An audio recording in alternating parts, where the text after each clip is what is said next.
a flor fantasma. Então eu vou falar mais ou menos, tem só uma tela dela, mas eu vou falar aqui por cima, é o seguinte. A flor fantasma, ela é uma criatura planta. Ela não é igual o arbusto errante, ela que sai por aí, ela é fixa, ela prefere um lugar que tenha pouca luz. E ela nasce de uma planta qualquer que esteja ali, uma planta comum.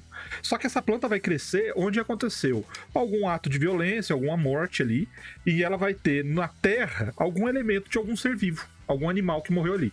E, além disso, ela tem que nascer onde tinha um item mágico ali. Porque o item mágico vai ser como se fosse uma base para que essa planta cresça. E ela é uma planta de tamanho, acho que é enorme, né? Ela é um cubo de 3 metros de lado, é 3 na base por 3 de altura, e ela ocupa esse cubo. Então ela tem vários cipós, várias plantinhas que crescem como se fosse um musgo, ou que se fosse uma planta normal, nas paredes, ali em volta. E no centro nasce essa flor. Essa flor, ela não emite luz. Se ela estiver totalmente no escuro, ela fica lá no escuro e tudo mais. Só que qualquer coisa que emita um pouquinho de luz faz com que ela brilhe como se fosse uma tocha ou uma vela, dependendo da necessidade. Então, se ela tiver uma abertura ali perto, que ela não gosta da escuridão total, mas fica em um lugar escuro, que entra um pouquinho de luz, ela brilha. Ela é chamada de flor fantasma ou pega criança também. Como é que funciona? Primeiro, ela tem ND5, tá? Ela chega a ter 130 pontos de vida em média. Pelo que eu lembro, acho que são 10 D10 mais 48. Então, criatura planta, com todas as características de criatura planta, com as imunidades a frio, com as imunidades a sono, a cansaço, esse tipo de coisa, veneno, mas também ela tem fragilidade a fogo. Então, é igual ela é do Eras também, é uma criatura exclusiva do sistema do Eras, e lá no Eras tá assim, com CD6. O que você, com conhecimento da natureza CD6, você sabe sobre essa planta? Que ela é perigosa, que ela mata crianças, e para enfrentar ela são machados e fogo. É isso que você sabe que você pode usar de conhecimento. E qual que é o lance dela? Essa luz, quando brilha, ela chama a atenção de criaturas, de animais e de pessoas, num teste de sabedoria de CD8. Se você não passar, você vai se aproximar dela para ver essa luz, para ver o que ela é. Tá? Essa flor, ela exala um perfume muito agradável, e é um perfume agradável como se fosse apetitoso. É cheiro daquelas folhas comestíveis, como se fosse um cheiro de repolho, um cheiro de alguma coisa que você possa comer. Então ela atrai criaturas por causa disso.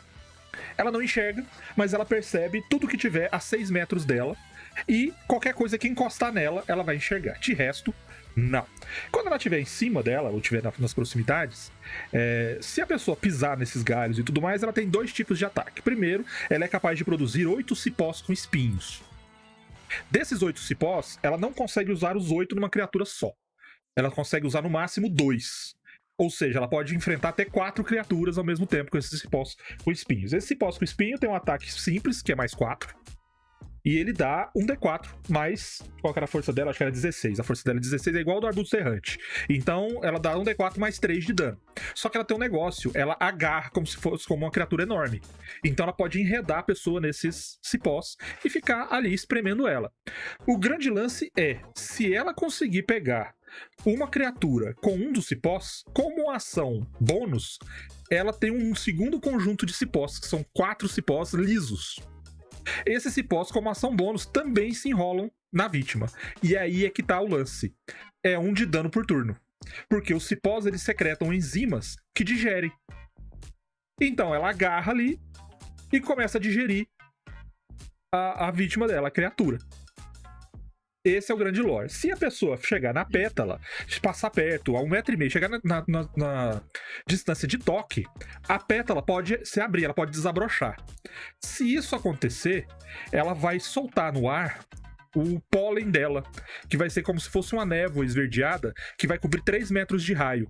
A pessoa tem que fazer teste de Constituição CD12 para não perder uma ação quando isso acontecer. Se ela passar no teste, ela perde só a ação mesmo, fica só com a ação de movimento. Ou seja, se isso aí desabrochar, ela vai deixar a pessoa, como é que fala? Vulnerável para os ataques dos cipós.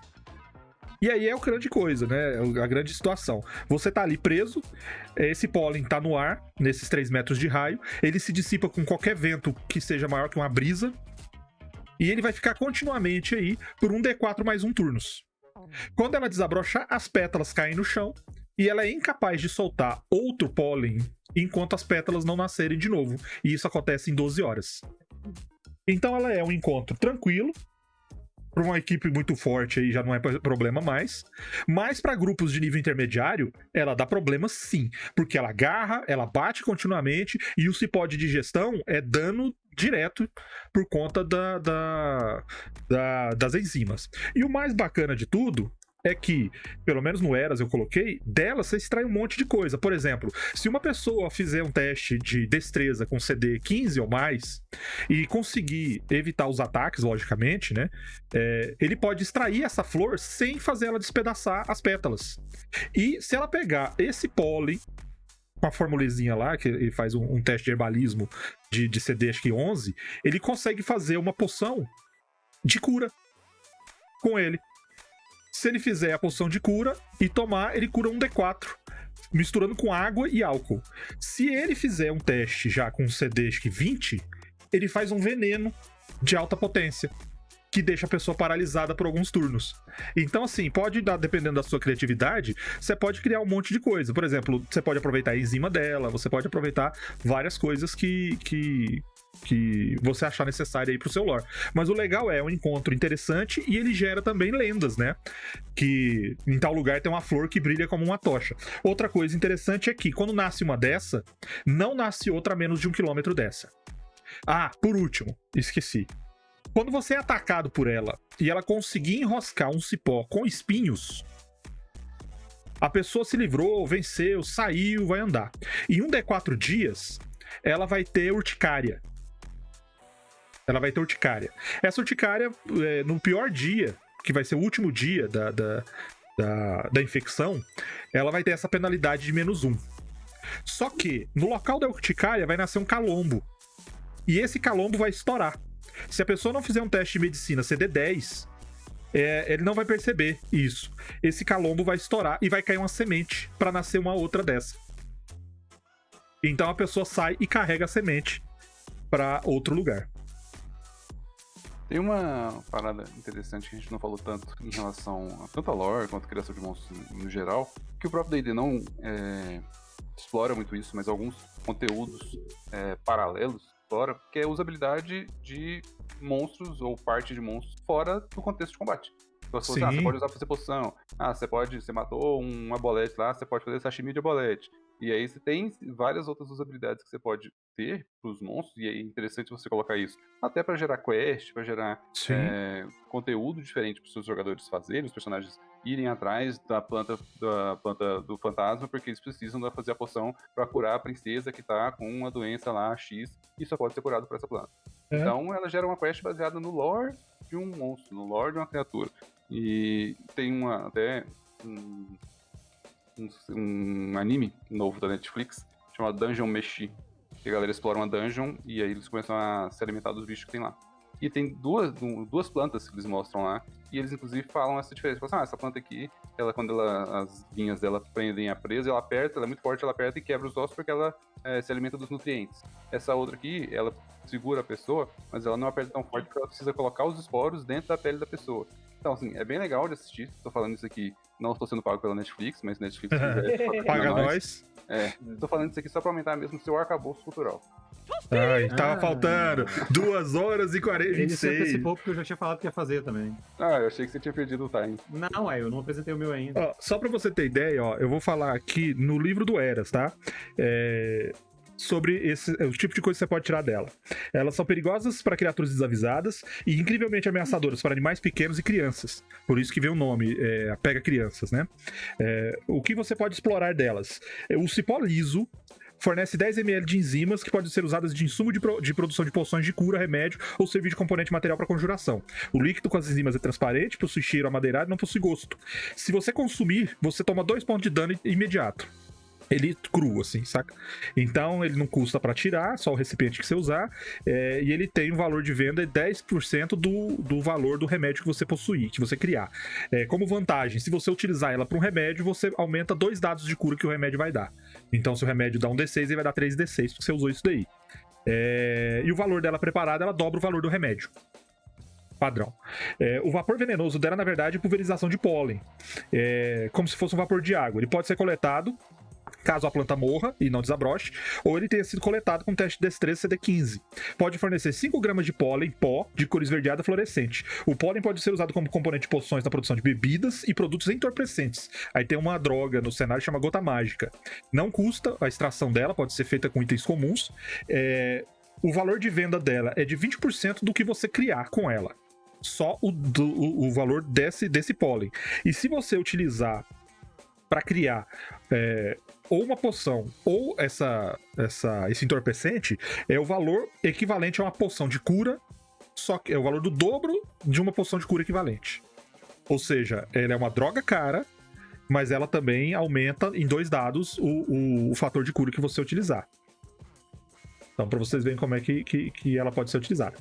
Tem 2 aspectos aí que eu acho interessantes, mencionando, não vou avançar muito. Eu até comentei com os meninos no chat, eu usei um monstro que é originalmente da Tomb of Annihilation, que é uma das piores aventuras já criadas por D&D na história.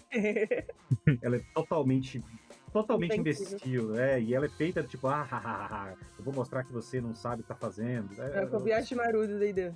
É isso, basicamente. A única forma de você vencer é não jogando. E ele tem uma planta chamada, eu não sei o nome português, Yellow Musk Creeper. E ela tem essa característica muito interessante que eu gosto de usar em animais que sejam do tipo planta, que é essa coisa de atrair e essa coisa de ser extremamente resistente. Né? Então, assim, ela não é difícil de bater, ela tem CA6.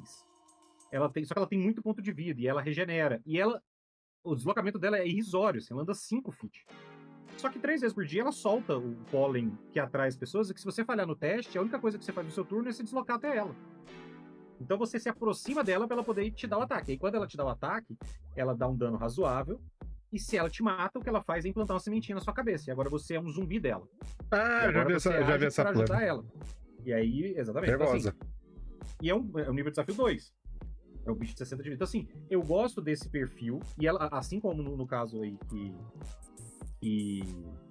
você mencionou, ela também tem usos considerados os usos alquímicos para fazer poções de cura das pétalas dela, secas, etc. Então, assim, todo esse lore funciona. Eu sempre gosto muito de você usar bichos planta por causa disso, porque você tem um lore natural, você pode trabalhar com herbalismo, que são plantas especiais, e você pode trabalhar com essa ideia da atração, aquela coisa da planta carnívora, né? De atrair o alvo pra atacar ele, e digerir e atacar ele numa situação em que ele esteja particularmente vulnerável.